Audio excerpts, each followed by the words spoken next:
Hey, good morning. Looks like I lost my presentation slides. Anyways, hey, good morning. Happy Friday. ¿Cómo allez-vous? How are you? Namaste. Ohio.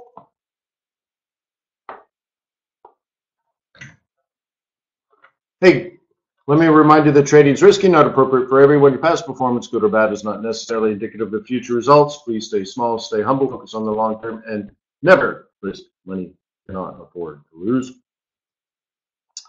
So, hey, good morning. It's a Friday, what, the 8th?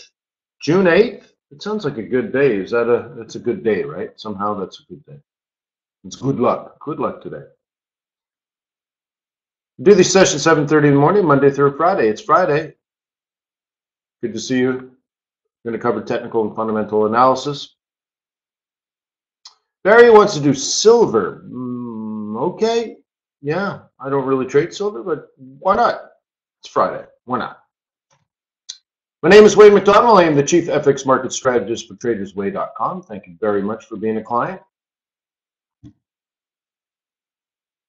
Is that your brother in the picture? Yeah, I suppose.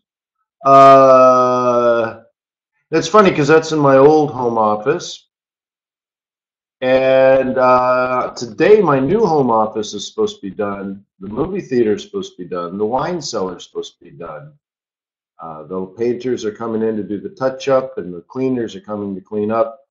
I still have a list of 32 things that they're supposed to do, and they're like, we don't want to do any of that. So it's going to be interesting later today. But maybe Monday I'm in my new office. So that's my old office. This is my current office and my new office. So that'll be interesting. Anyways, my goal here is to help you succeed, survive first, and then thrive. If these daily webinars are helpful to you, please visit TradersWay.com and open an account. And we would like to be the prime broker for your successful Forex trading business. Pretty simple.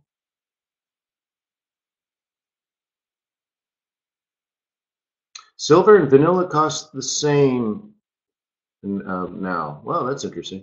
You guys see copper? I was looking at copper just before the webinar, and copper is like quadruple topping, definitely at resistance. So wonder what will happen there.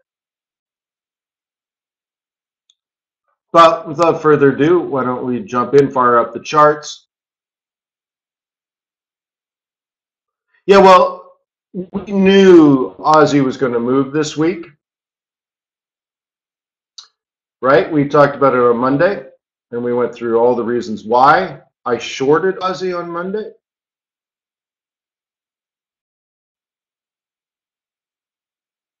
So we can take a look at that Aussie market. Barry took QE yen short. Cool.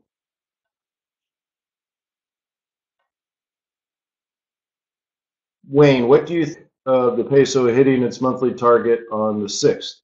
Once again, I only trade peso based on flow, not fundamentals or technicals. So that the trade I typically look for is dead. It's just dead. So other than that, if it hit, monthly resistance early, or the monthly target early in the month, generally when I'm in any currency pair, generally that induces profit taking, and you see some sort of retracement. But it's peso. It's not like a major currency. It's an exotic currency. So, once again, my experience is making that one type of trade. So that the retracement may not necessarily be as true as it is in a major with more trading and more liquidity. Okay. So that's just an extra risk you face looking at exotics. But we can dive into that a little bit in more detail if you want, if you remind me later. Okay. So let's take a look here. Aussie Noki. So one of the things we talked about, I guess, over the last 4 or 5 weeks is the relationship between oil prices and Noki. In particular, Brent oil prices. So looking at this, one would assume Brent has been falling. Now, we also started the month with this.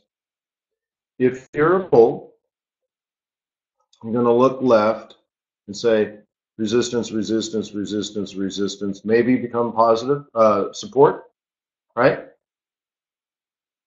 Higher high, higher low type scenario.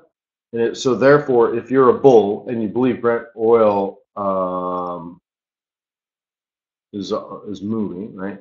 You're going to look at it this way. And I think what I said earlier, I got backwards, didn't I? If you look at this, it assumes Brent oil is rising. Sorry if I confused you there. All right, so that would be the bullish trade plan. Oops. That would be the bullish trade plan, you know, the 31st or the 30th of the month. And I think I covered this in my swing trading video for the swing trading group. And I did that on May 30th. So this would have been what the bulls were thinking. And it's completely valid because this is definitely something you would assume in the future would be important. Okay. Oops. Now, perfect, wonderful, awesome trade if you traded it in here. Did you make any money? No. Sorry. Even the weekly pivots were perfect in here. This week was an M2. This is a central pivot. So this whole area for bulls was also a weekly buy zone on top of a monthly buy zone. Great trade. It failed. Okay. But now you can also see the bearish version of this trade, which I also marked for you before it happened. You have more of a move like this, in which case you wait for the retracement and you sell. Okay? And you're looking at it this way. Oops. Is there anything on this chart that will tell you which one is right before it happens? No, generally not. Often, a breakout like this does produce a continuation to the upside. We call that a trend. You would assume something like this. So if you saw it as an uptrend, then that's that. Okay? If this was last month's target for the month of May, that would add more. It would make it heavier. It would make it want to decline even more. We don't have that information here, but I'm just saying if it was, and it may have been, okay? But the second part of this technical analysis is if you're a bear, you sell the role reversal, and down she comes, right? You also look at the 4 hour, if you're a bear, you look at the 4 hour 21, okay, which is also right in there. So if you were a bear, you had your setup, and that one did work. And I preface this with the question again. Is there a way to know which one will be right before it happens? No, but that's why you have a bias. Okay? Bulls would have bought it here and either didn't lose money or lost a little bit of money. And bears would have sold this and they hit their weekly target. Okay? But not quite their monthly target. So once again, it's sort of the message is, you know, make a decision. Your charts don't have answers for you. Your charts simply tell you, especially when you use indicators, shows you the prices in which you may consider buying or selling, but really they don't tell you whether you should be buying or selling. They kind of do in the sense that you look at it and you see some trend and all that kind of stuff, but the trends are created off the chart. The trends have to do with business cycles. Trends have to do with supply and demand, right? They're transactions.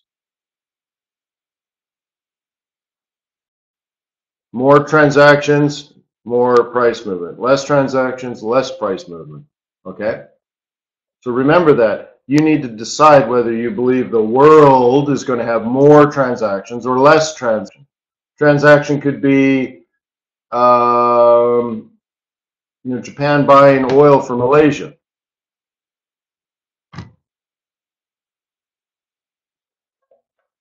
Okay. that kind of stuff. Buying and selling of something. Cool. Let's take a look at here, kitty cat. This would be now related to WTI, where this one is related to Brent. Okay. So looking at this, okay, this looks like oil is falling, but based on where we are versus US dollar, the rate at which it is falling is diminishing, so it's slowing down. The fall in price is slowing down. Another way of saying it is oil prices have fallen, but probably have found some sort of support. But this going up typically means oil going down. Okay, so we can look at oil now. You can see it did fall in that period, and it is consolidating. Okay, so we saw this in kitty cat. All right, so are you a bull or a bear on this? We talked late last week or early last week. It's been almost 2 solid weeks now. This is long-term support going back years. Okay, now we dipped below that, but pretty quickly stopped on a monthly pivot and really a weekly pivot, right? Maybe, just maybe,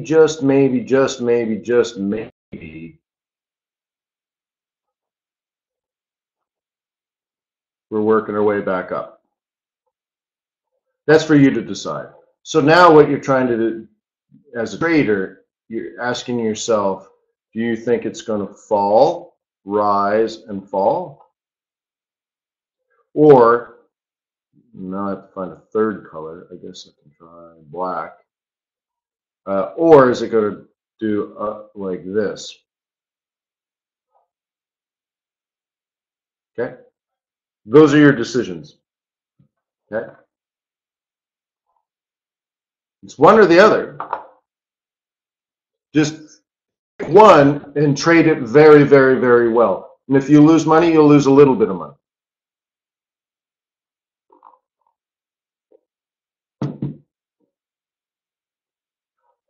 Wow. Luis Garcia is angry.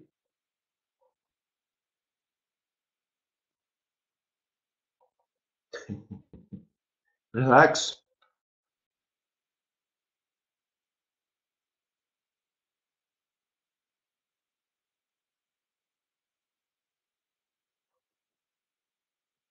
All right. Relax. All right. Euro dollar. So we hit a target, came down quite a bit.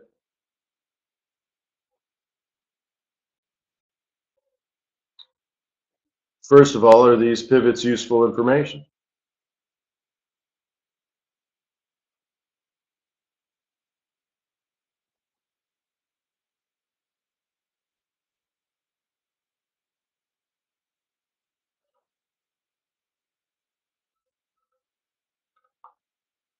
You know what, Barry? I'm not sure.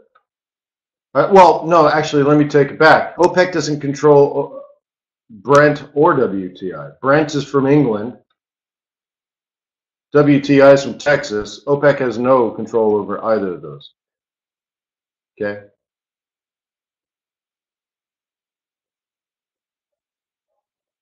Anyways, check this out. This is yesterday's predicted high. This is today's predicted low.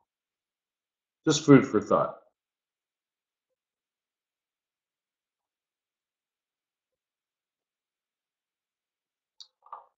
Is it getting better?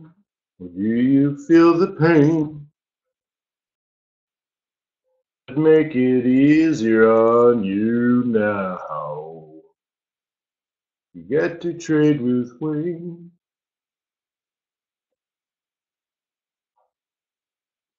All right.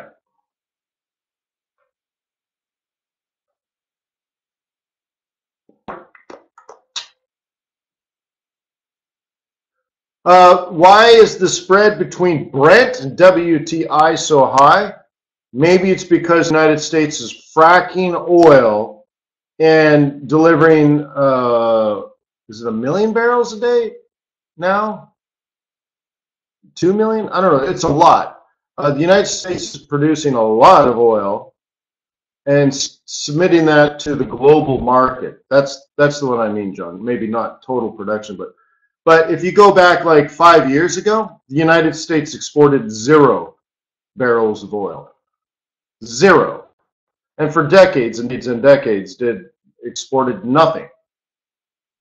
All of a sudden, the United States exports oil, right? So anyways, well, yeah, it's nice, it's decent oil, right? So anyways, you know, there'd be more supply of that oil and it should be lower in price. Also, it costs a lot more to pull a barrel of oil out of the North Sea than it is out of some farmer's field in Texas. Yes. Mike's got it, right? Transportation costs or carrying costs, or right? Pipeline costs, tax regimes, government regulations, all of that. Yes. Agreed. Okay, we'll do some gold, nothing. There we go. Right, you like that? Let's cover some gold. Nothing's happened.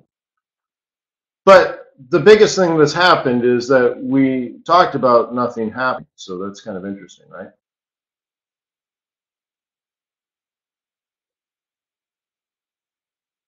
You have low resolution, Wesley? Really?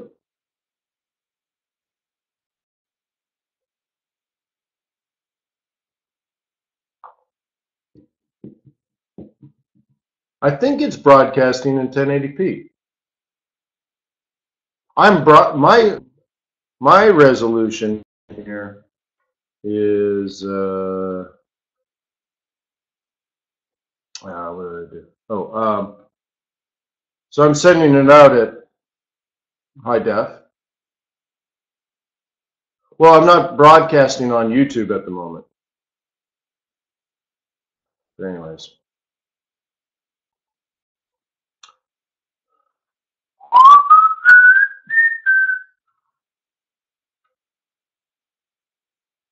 Yeah, my pleasure. But they're being uploaded at that high def level. Yeah. Cool. So anyways, nothing really of interest, in my opinion, on gold. Yeah. We're not even at a top of a range or a bottom of a range, you know, like down here is sort of more of a buy, up here is a sell. No. Okay, so it's been requested that I cover silver. So nat gas, gold. Do we even have silver? Oh, here it is. La la la la la la. Wow, so you want to get in on silver? Look, I'm on a weekly chart. Look how tight this has been. Look at this price. It's the same price going back to 2014. Wow. So you want to get in on that? All right, well, I'll go into a smaller time frame. Wow, you're a bear? See, I look at it, I'm like, nothing's happening. So like, wow, okay, but let's go into it. Are we at resistance, in your opinion? The spread looks high at the moment.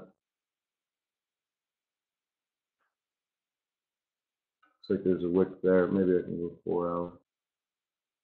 Yeah. Okay. I would call this secondary resistance. Primary resistance would be higher. Okay. you're off the monthly R1.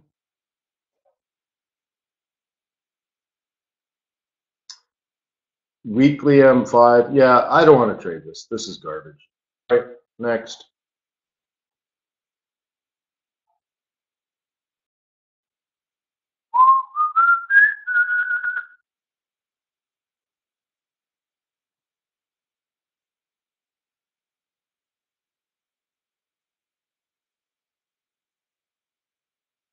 Okay, gold doesn't look much better, but that's silver, just terrible. Why would I want to be on weekly M5? Why would I want to be on monthly R1? It's just nothing's going on. It's just gobbledygook. Well, Barry says, I see a head and shoulders. Where? There's no trend, Barry.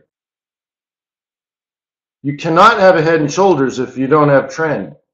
Head and shoulders is a reversal pattern. But if the market's moving sideways, there cannot be a head and shoulders because you lack trend. And that's kind of why I back out. I'm like, there's nothing there. And R1, what's so interesting about R1 and weekly M5? Oh, look at that. Like, they're not even using these pivots. Like, nah, it's just, oh my gosh. Suddenly gold looks awesome. So there you go. Sorry, I mean, but maybe that's why I don't trade silver. There's got to be something better for you to do with your money than silver. And the spread looked high as well, but that's relative or subjective. All right. Ah, shoot. Sorry. I have to change this. Hello. I clicked it twice. Hopefully I didn't bomb it. Come on, Bubba. There you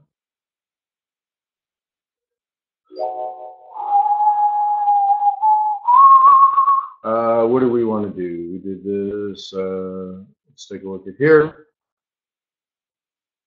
Okay. Cool. The red zone is the predicted high for the week. Okay. It falls relatively significantly, but not amazingly significantly. So when the fall is predictable, everyone wants it to fall. The bulls want this to fall, and the bears want it to fall. So the question, and by the way, you remember me drawing all these gray lines, I hope. So now at this point, when we're here, let me draw it with a market like this. Okay. Now that we're here, but and let me repeat. Bulls and bears wanted this to come down. Bulls took profit and bears want it to fall. So everybody thinks it's coming down. That's why it's a counter trend trade. Bulls see the continuation and bears see the reversal. Once again, you just have to pick one. Is that my house? So I did some renovations in the basement, and yeah, that's my basement.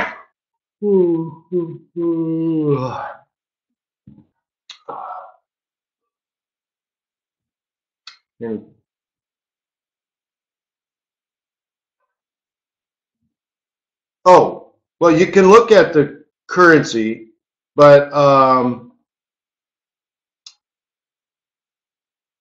TradersWay doesn't have it or doesn't offer it.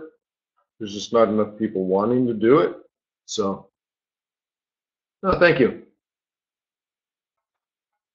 So, yeah, so the family's looking forward to the movie theater. So we have a stage and everything.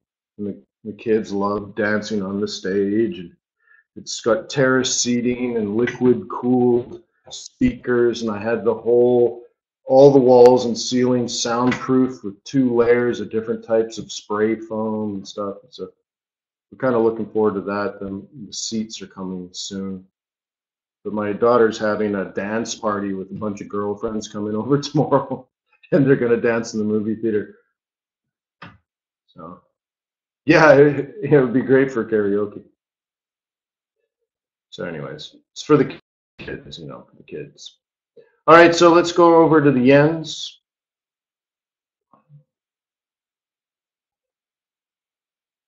La la la la la la la la la la. Okay, predicted top and drop. Predicted top and drop.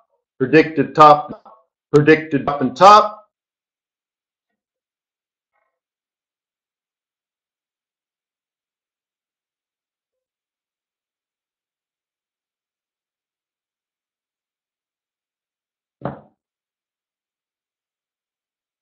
What do you think? Is that predictable?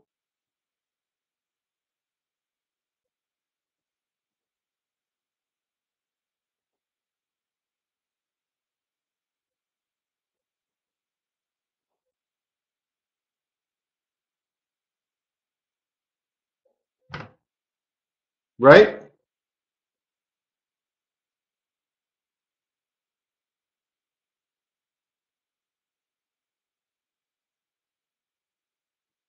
Okay. So let me ask you something. Do you think that is, and I hope to see everyone answer because this is important for you to actually, instead of just sitting here watching it like a TV program. Do you think it's a coincidence that price hit all these reds and collapsed?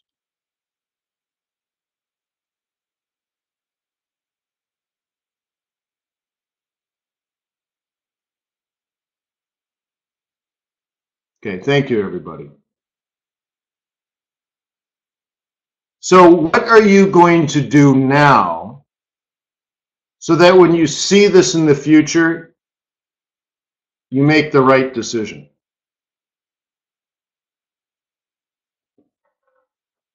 What are you going to do? Writing it down is a good start. Yeah, great. I would say so.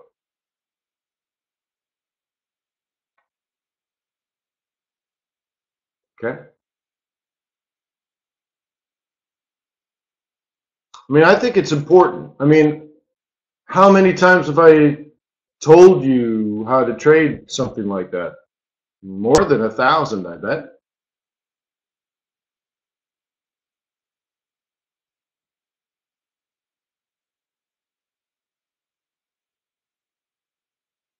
Right?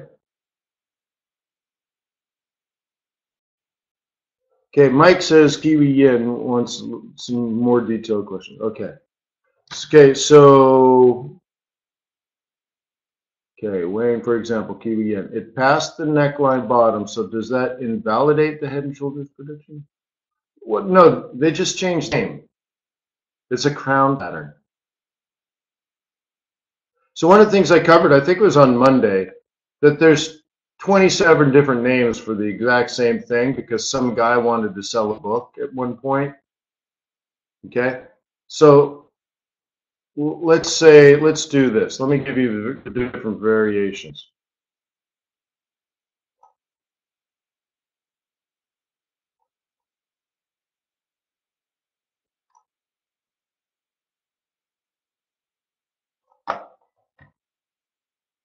How do you trade these?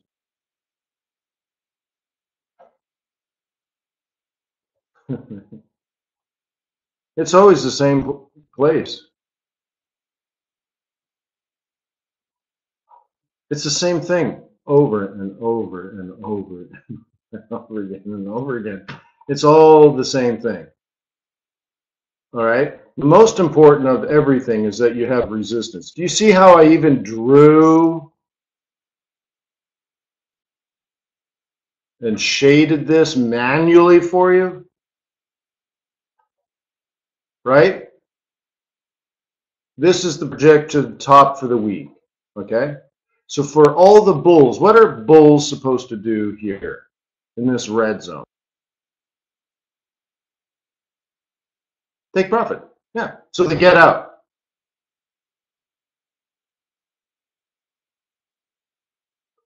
So we know it's going to stop going up, right? That's the basic assumption. If institutional traders know what they're doing, and generally they do, they have to get out there. So buying should stop at the very least. But then that leaves the bulls a little bit vulnerable, don't you think? That's the turtle exiting his shell, right? But we don't know if the bears are going to sell, but they certainly could, okay? Anyways, what you need to do now, if you realize now late, I mean, you should have sold here if you were a bear. But let's say you just missed it or whatever, you just didn't know, okay? The next thing you're supposed to do, lower high, lower low. Is that any different than a typical head and shoulders?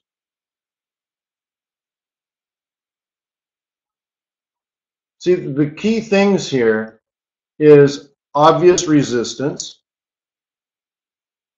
lower high.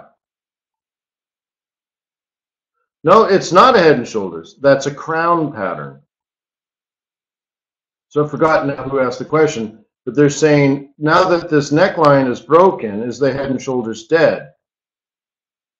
Because the head and shoulders is this, up, down, up, neckline, right shoulder down. And they're like, so now we're down here, is it dead? No.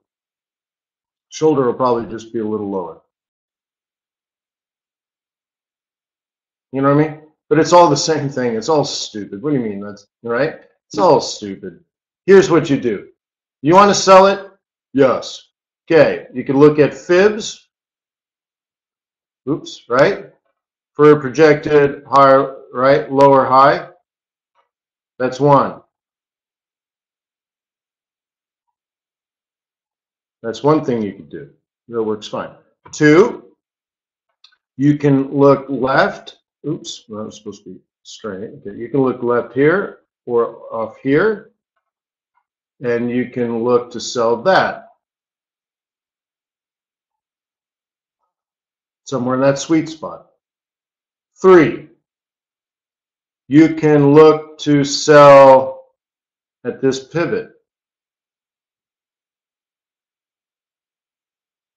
Four, you could sell off the EMA. Five, you could sell at the top.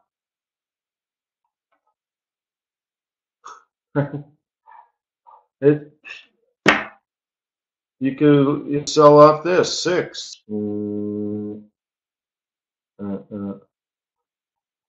Okay. Right? Does any of it matter? No, the most important thing is you're a bear, right? You can now drop into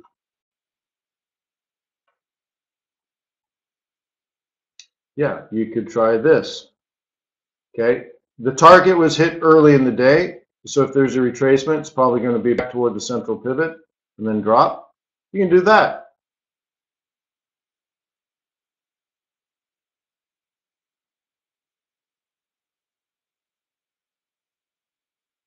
Okay.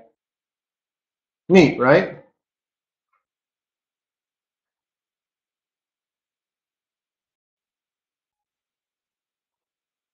Yeah, was that helpful?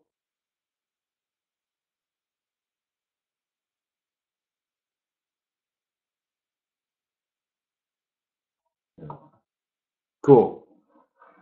Yeah, don't get caught up on the nonsense of whether it's a head and shoulders pattern or a crown pattern or, pregnant nun pattern. It doesn't matter. Sell at resistance. Just sell at resistance. That's it.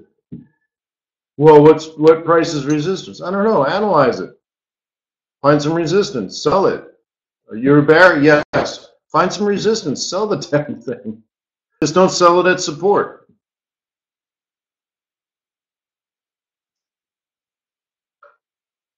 Well, what if it goes up? Well, then you'll lose some money. And then he'll say, Well, that's a lot of money. And I'll say, well, trade smaller lot sizes.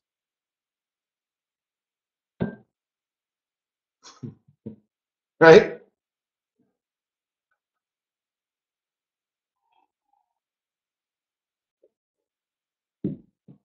Oh, yeah, sure. But, so Mike, you have to join the swing trading group, you have to complete the swing trading course. That takes 16 or 20 hours. And so today is the second last day of our current meeting, our current group. Then we're going to take time off for the summer, and we're going to regroup and re-meet in probably the third week of August, early September. So you need to finish your video training course before that, and then if you've graduated, I'll send out an email, and then you can join the swing trading group. Okay. Oh, okay.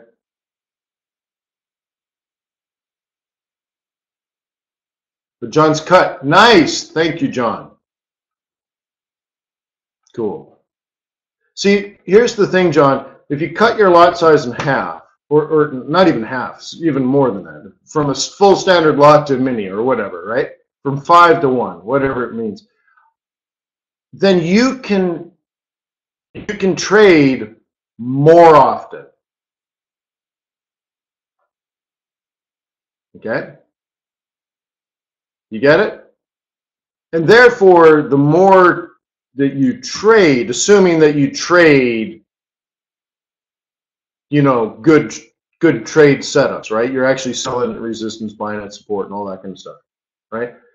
And you're making more of those trades because you can afford it, then if you look at the aggregate, the larger the data sample, in this case, the more trades you make over the course of the year, the less that you will see luck in your results.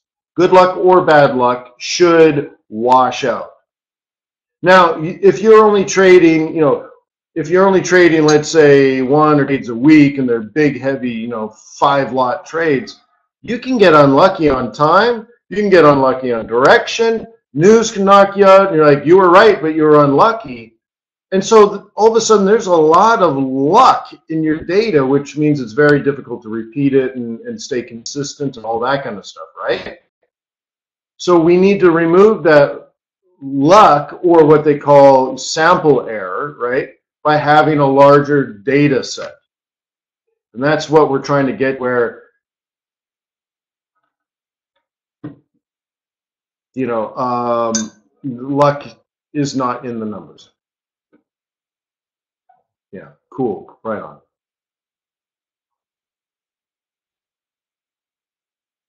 Okay. So we did some of these already. So I don't know, like, what else to really say. All of it is sort of the same over again, right? These. This is a sell pivot, by the way, monthly. It wasn't the pivot profit zone that everyone else saw, okay? But the best pivot for the month of June to be a bear on is this one right here. Maybe that's a coincidence.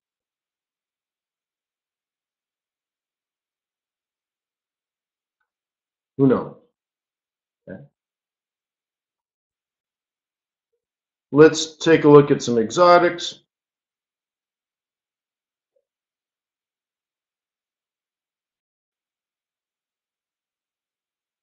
You know, Martin, I believe that's going to be pushed off until August. Give more time to set up everything. So I apologize for that. But we think we can help a lot of people with the course. So we want to give more time to set it up properly and promote it properly. Okay.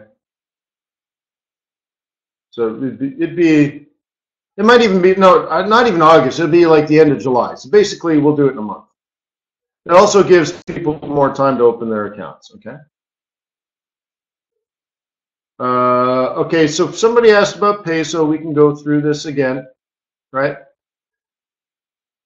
This is the predicted top for the month of June. It's a choice to make, right? Is it going to break or is it going to fall? Typically, you could sell this. My caution is Mexican peso.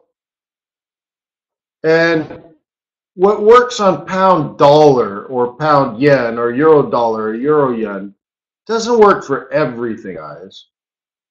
Right? Again, it's not a video game where, you say, well, technically I'm supposed to sell here. Yeah, but these markets move fundamentally, first and foremost. So just because a big, huge liquid pair like euro dollar is 40% of a $5 trillion market, it's liquid. Peso is probably significantly less liquid than the euro versus the US dollar, right? So you might say, okay, in a heavily liquid market, yeah, you probably would sell here, especially early in the month like it is. It's the 8th. So if it was euro dollar, yeah, I'd look to sell. My message to you now is it doesn't have to happen because this is a different market. It's not nearly as liquid. But you could try it. You certainly could. Just don't be as certain and confident. Don't say like, well, the rule is, well, whoa, whoa, whoa, whoa, whoa, whoa. I'm not asking you to follow a bunch of rules. I'm asking you to make, do analysis and make decisions. I have very, very few hard and fast rules, right?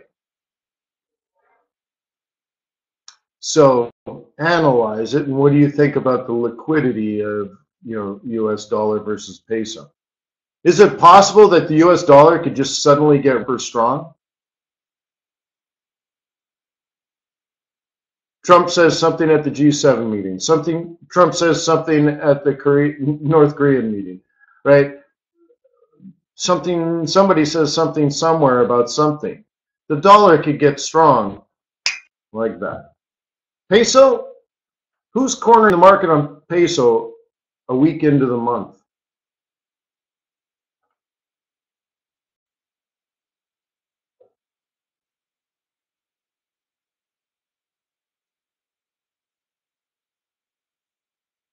Yes, somebody wrote in, I guess it was John. Retail traders tend to make the trading decisions on technicals 80% of the time, and commercial traders make decisions on fundamentals. Yeah, and so that's what I've been preaching all the time, John. I'm like, look, make a decision fundamentally. Are you a buyer of this market or a seller? That's a fundamental decision.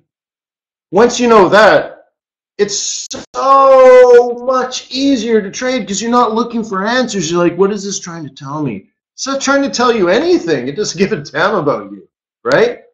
So if you're a seller of this market, I'm not saying you can't be, but if you just want to buy a Mexican peso, that's your thing, baby, right? You love it. Great. You love peso. You want to corner it. Great. Well, where's the resistance? You got your bias, which is great. So you sell USD Mexican peso. Great. Awesome. Now just what prices would you like to sell it? Oh, it's double top a lot. I like it. I like it a lot. Right. I like the monthly M4. I like it. I like it a lot. Good. Easy. Then dump it. Do it. But you're selling an uptrend, though. But if it was going to reverse, I would think it would reverse there. But I don't even look at the charts unless I've made a decision. Oh, how do you play a double bottom? Well, or in this case, a double top? Well, you could sell it right at the double top. And the next thing is lower high, lower low. And it's even better if it makes lower low, lower high, lower low. Okay? Either way, I'm going to be selling in here, most likely. Just like I showed you on the head and shoulders. You see, it's the same as the head and shoulders, right? I just covered it. Oops, like this, right? So how do you trade it? A head and shoulders looks like this, right? And what I try to teach you is to sell the right shoulder. Well, you can do this now, right?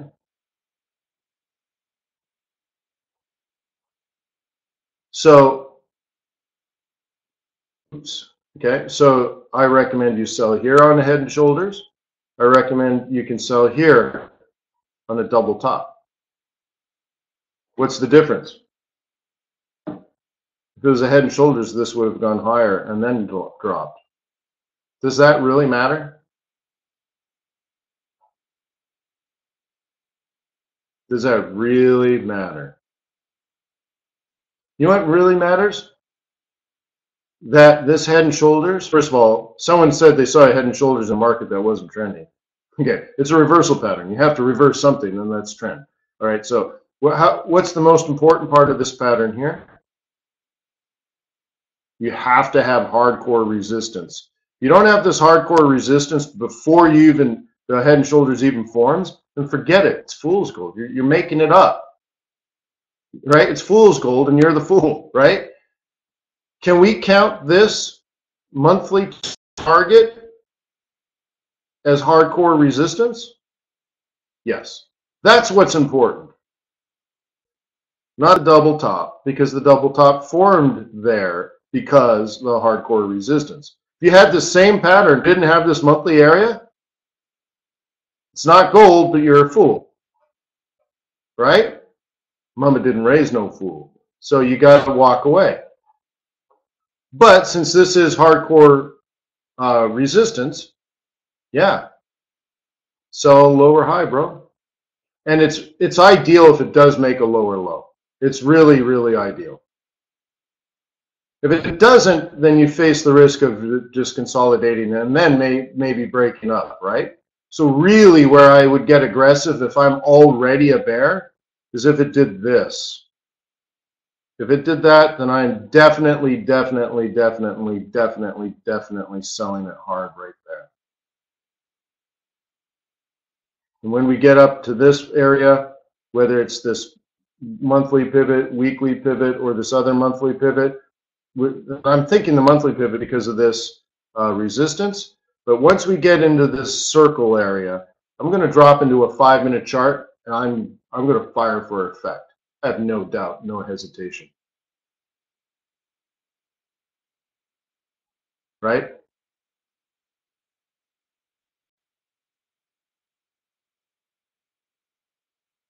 This is going down, he planned.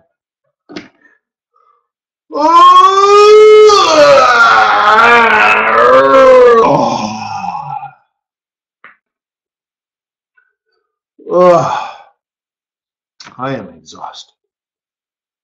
What a week.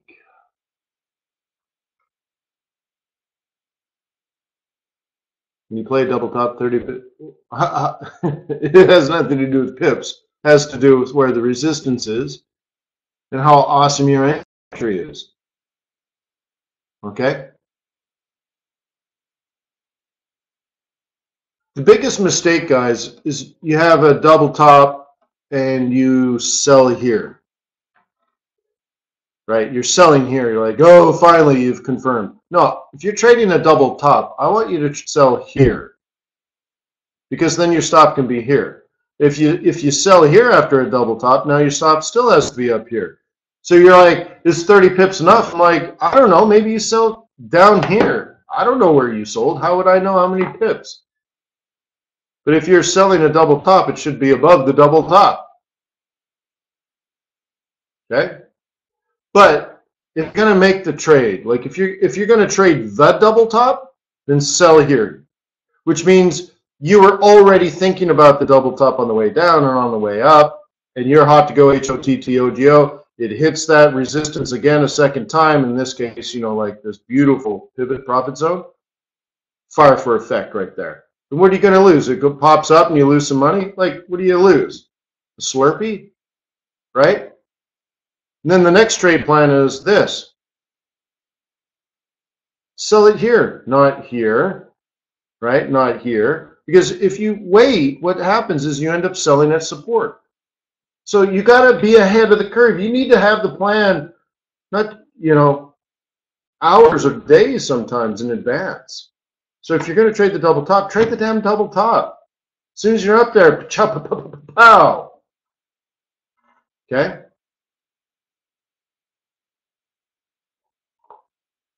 Yeah, if you're in a situation where you missed it, then let it go. And if it was meant to be, it'll come back, right? Set it free. Of course I'm right, Barry. It always makes me think of Quest for the Holy Grail, where King Arthur says to God, he says, "That's a great plan." Of course it's a great plan. He's God. Of course it's a great plan.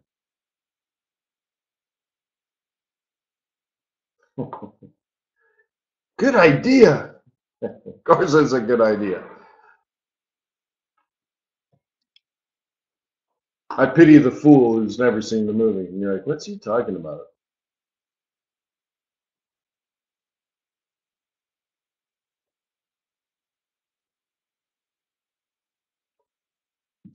Yeah, Hassan, we just talked about it. Probably the end of July. June 28th summit and hopes for progress on the Brexit negotiations.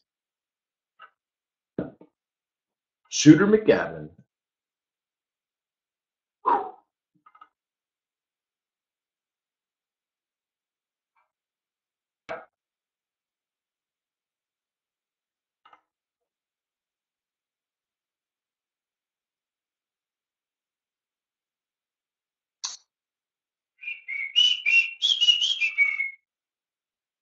La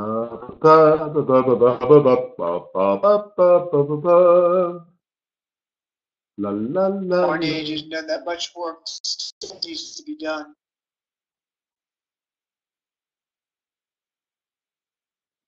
Kitty cat, you want to move to the kitty cat? You like the cat? By the way, cat makes me think of oil, and oil makes me think of fracking. I read something the other day. Wages in the fracking industry are doubling. If you used to make $100,000 a year, you now make $200,000 a year or more.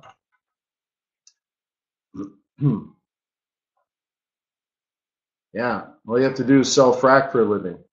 Pointing out some of the areas that need more work is the protection of personal data. Okay, if Canadian dollar is strong, the top two should go up, and the bottom two should go down.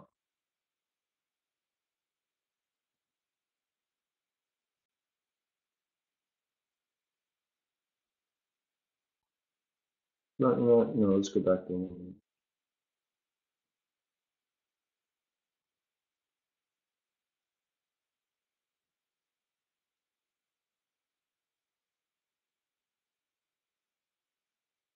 Similar minute to our Canadian data. The change in employment expected at 23.5 thousand. Unemployment rate expected to remain at 5.8%. Early earnings expected 3.2%. Participation rate expected to rise 1/10 to 65.5%. Also, capacity utilization rate expected at 86% for the first quarter in Canada.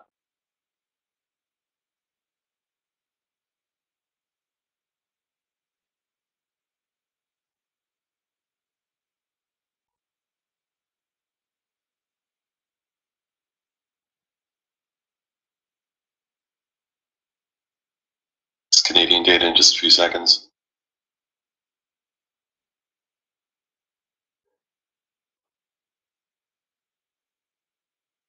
Employment at 5.8% is in line with expectation. Net change at minus 7.5 thousand, below the plus 23.5 thousand expected.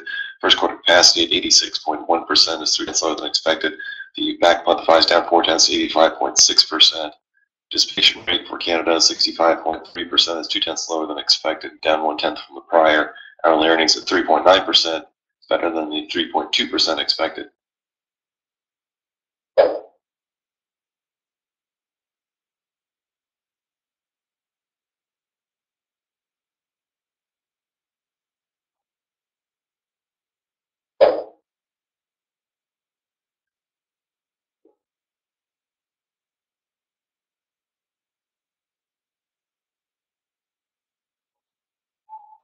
TradeTheNews.com.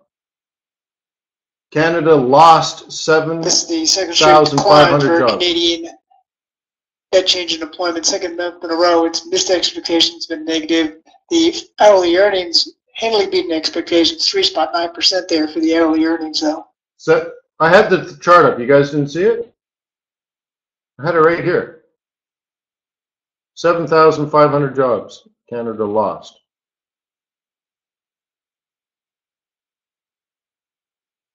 31,000 full-time jobs lost, and they added 15,000 part-times or whatever, or 23,000 part-time. So yeah, it's just not very good.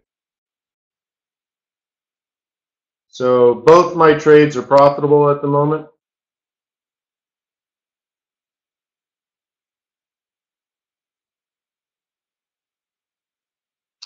La la la la la la la la la la la la la la. Yeah, well, Louis, is it Louis or Louis? Luis, I guess it's Luis. Yeah, well, if you have big money, contact them and say, I want a high yield account, and I'll put in, 100,000 bucks. But small accounts are expensive to run, and if you're trading like small lot sizes, you're paying like TradersWay like 40 cents on a trade or something. So they have to make revenue one way or another, right? They have to pay for support staff and all that stuff. So very often you're not going to get full UK customs paper, and that they're looking at 3 key issues with the UK customs paper. Right? Or swaps. I mean, you're not going to get full swaps. Or stop holding high yielders. Right? Stop selling high yielders around rollover. That might also be the issue. But look, small account sizes, swap doesn't typically matter. Okay, if you're a multi-million-dollar, $100 million, and a $300 million, $500 million hedge fund, and you're actually picking up come off of swap, then it does matter. But then you're also paying $40,000 every time you pull the trigger to enter a trade. There's enough income there that you can get the full swap, and the broker can pay the bills, right?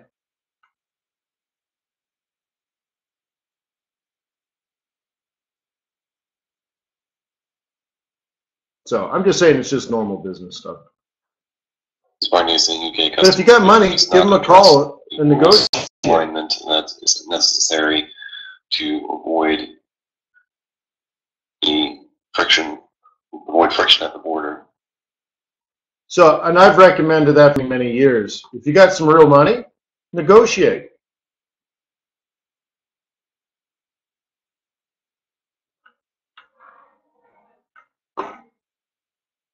All right, so this is already wimping out. So we'll leave that. Let's move on to com. Well, I guess I can do this.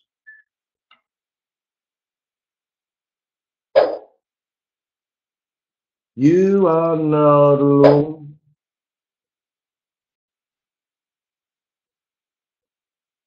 Well, no, he said swap, not spread. But like John was trading Euro Swissy or Euro Lira the other day.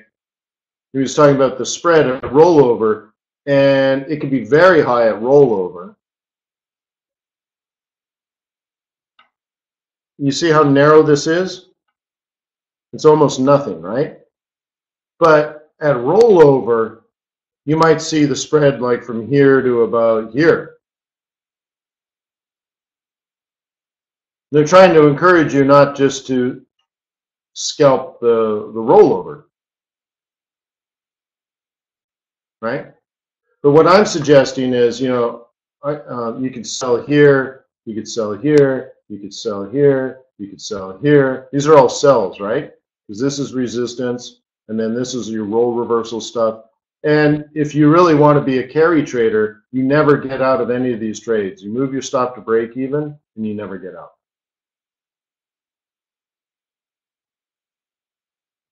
Okay. And you can see this is a pretty standard move here. This is where Turkey raised interest rates 2 days ago. Okay. You see what's going on there. It's just a little fib. 50% fib, 382 fib, so it should make a lower low, lower high now. Easy peasy lemon squeezy. ZAR? What do you think? How was my trade plan on this? I think it's fairly clear, right? I think you guys remember me doing this. We were way over here. It had nothing to the right that happened yet. Lovely, right?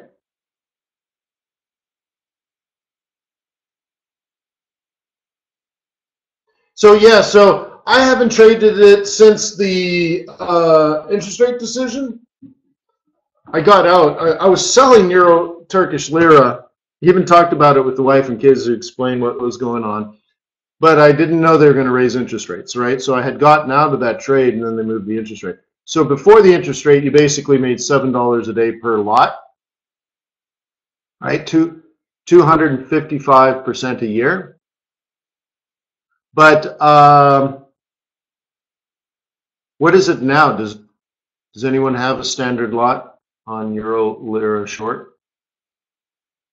I don't know how much they raised it.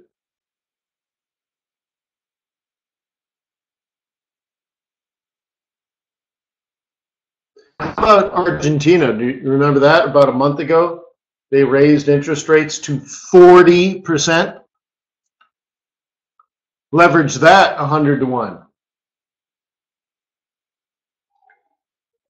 Now you make 4,000% a year in interest. How do you like them apples? You are not a loser. So what do you stink, huh? So ZAR, we're at the target now, so what are you going to do? So when we were down here, right, I created a breakout trade line for you. Now we've hit the target for the month. Okay, the month. If you bought down here on the 1st of June, your target was here and we're done. In fact, it almost went to R2. Beautiful, right? Beautiful. So now what do you want to do? Well, it's an uptrend. Do you really want to counter trend an uptrend? No, I don't. You really should want to, but you certainly can. But once again, USD ZAR is not pound yen, right? They're not quite the same.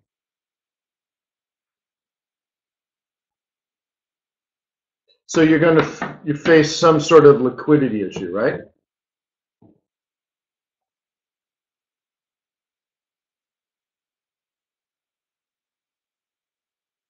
Yeah, no, you don't earn 250% a year. You probably earn more like 260% per year.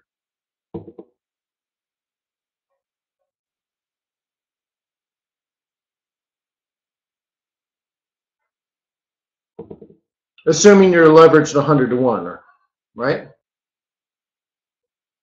Or whatever, yeah.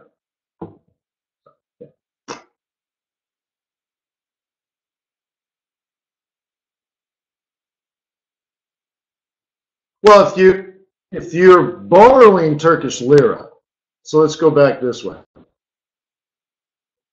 If you're buying euro, right, what you're doing is you're taking a loan from Turkey, borrowing Turkish money, and then exchanging that for euro, which means your loan now is in Turkish lira. You owe Turkey. And what's the interest rate in Turkey? 1,000 bajillion. So you're going to have to pay 1,000 bajillion% for the right to own euro, which pays you 0. So in reverse, you could borrow a bunch of money from Europe for free, and with now all your euros that you just borrowed, because you have to pay Germany back, but they're charging you 0, so like it's basically free money, right? So now you got all your euros, and you buy Turkish lira. Well, you're lending your euros to Turkey, and they have to pay you the interest rate, basically putting it into a bank. So now the Turkey pays you interest for the euro you lent them, and they're paying you 17.75. No, what we're talking about is not just Turkey. We're talking about the foreign exchange market. Institutional investors trade this way. What retail traders do is, they sell and pick up 25 pips, sell and pick up 25 pips. That's not what institutional traders do. They're going to buy Turkish lira, lend Turkey money for the next 5 years and just earn a boatload of interest. And as more and more people lend Turkey more money, it can get its economy back in order. And all of a sudden, the value of the Turkish lira goes up. And now you're earning an increase in the value of the Turkish lira and the 17.75%. That's what institutional investors do, right? So put it this way, it's sort of like the difference between a venture capitalist and a day trader of stocks. Some guy trading out of his home office and he's flipping from Apple stock and he pays $1,000 a share so that he can make $2, right? A venture capitalist invests money at 2 cents a share and goes for the IPO, sells it to a day trader for 150 bucks. Okay. And as most people here know, I owned Apple shares at $6. Yup. Sure enough. Oh, for sure. So anyways, yeah.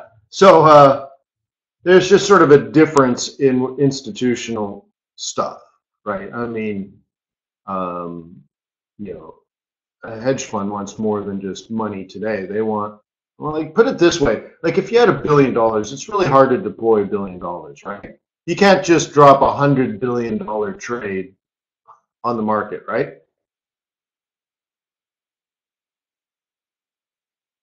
Right? So if you deploy your capital, you kind of want to be in it for a while because it's a lot of work to deploy capital and it's a lot of risk to do it all at once. You have a 1% decline on a $100 billion trade and you just lost $1 billion and you're like, whoa.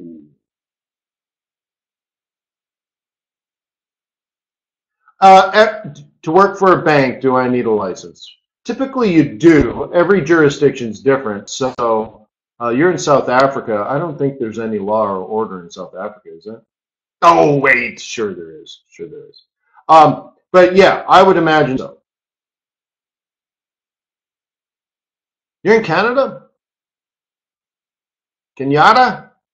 Yeah, then you're going to be licensed up the yin yang. Yeah, so anyways, I don't know the regulatory body of Canada, but I'm sure the central bank and some sort of other regulatory arm of the Canadian government will require you to have some sort of thing. So in the United States, if you trade stocks, you need Series 7. If you're trading commodities and currencies, you need a Series 3. If you own the firm, then you also need a Series 63. And then you also, if you're a Forex firm, then you have to register as a Forex trading firm. And all these things require money, testing, regulatory compliance issues, and filings. So I used to have to do monthly reports, quarterly reports, annual reports, and then have an outside auditing firm audit my annual report and submit a third-party audited report. And that was just the report. And then there were the licensing fees. Okay, oh, you're a Forex trading firm. That's $5,000 a year. Oh, and you actually want to trade Forex as an individual? Oh, well, that's another $5,000 to license you personally. And oh, are you a principal of the firm? That's going to be another $5,000. I'm like, dude, you're just dropping fees. I'm just one guy who wants to trade some currencies. Well, it's going to cost you $275,000 a year. I'm like, well, that doesn't sound fair. right? You're like, that seems almost unreasonable.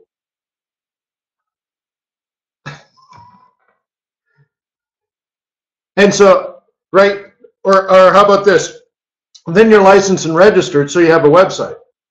And then you decide you want to change some words on the website. Okay? You have to print out the change. First of all, it better be compliant. So let's just say you're changing, you misspelled the word the. So you updated the word the. Now you have to print it out. Okay? And then you have to highlight the change.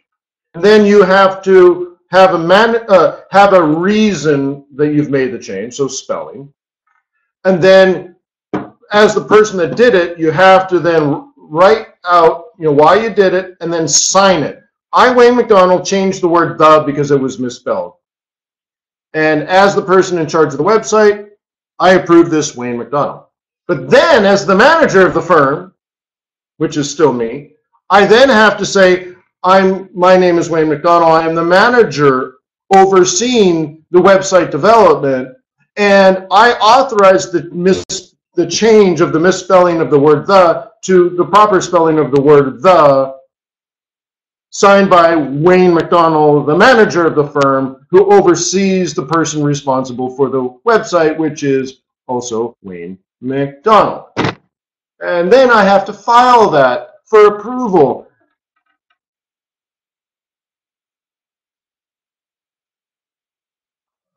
And you think America is capitalist. That's just, yeah. And then like, wait, you didn't do all of that. We're going to have to fine you $5,000. You're like, it kind of feels like you're in the business of fining people $5,000. So anyways, I got to go. Obviously, I'm getting cranky. Swing traders, we're going to meet at 9, I guess, 9-ish.